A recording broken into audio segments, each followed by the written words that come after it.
So mamaya na nga pong gabi magaganap ang inaabangang Game 1 sa semi-final showdown sa pagitan ng dalawang magkapatid na kupunan ng Barangay Ginebra at San Miguel Beermen.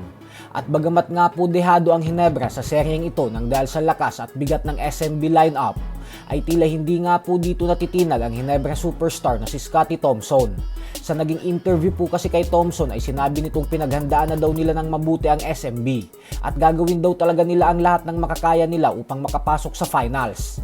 Bukod dyan ay sinabi din ni Thompson na noong huling beses nilang nakasagupa ang San Miguel sa playoffs ay kasama pa nila ang high flyer na si Jaime Malonzo.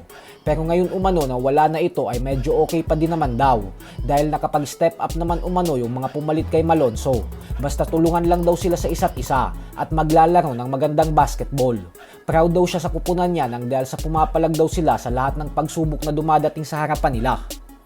Sa kabilang banda naman mga idol ay kilala nga po nating lahat na isang napakabait na player ng 9-time PBA MVP na si Junmar Fajardo. Subalit tila na puno at nagalit na nga po ito matapos kumalat sa social media ng peke at edited picture na kasama niya ang anak ng NBA legend na si Magic Johnson, kung saan may mga caption pa itong fake news. Kaya naman dahil dyan ay nagsalita na si Fajardo sa kanyang official Facebook page at sinabing sana daw ay tigilan na siya ng mga tao kasi nagdudota lang naman umano siya tapos hindi niya umano alam kung ano-ano na ang mga pinagpo-post tungkol sa kanya sa internet. Wala daw siyang kinalaman sa mga nalilink sa kanya, kaya utos nito na pakireport na lang daw ang mga page ng poster kasi hindi daw talaga ito nakakatuwa sa parte niya. Samantala, bukod nga po sa bakbakang Ginebra versus San Miguel, ay mamaya na din ang Game 1 ng isa pang semi-final showdown ng dalawang sister team na Meralco Bolts at Token Tex.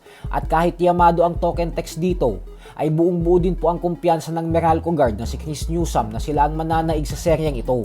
Paliwanag ni Newsome na walang duda na magaling daw talaga ang kupunan ng Token Tex. Ito daw yung serye na posibleng umabot sa Game 7, pero prediksyon niya daw ay tatalunin nila ang TNT sa Game 7. Madami umanong minamaliit ang chemistry ng team nila, pero ang hindi daw alam ng mga tao ay ang kanilang malalim na samahan ay ang siyang dahilan kung bakit nagiging maayos ang performance nila sa loob ng court. So hanggang dito na lang po muna tayo mga idol.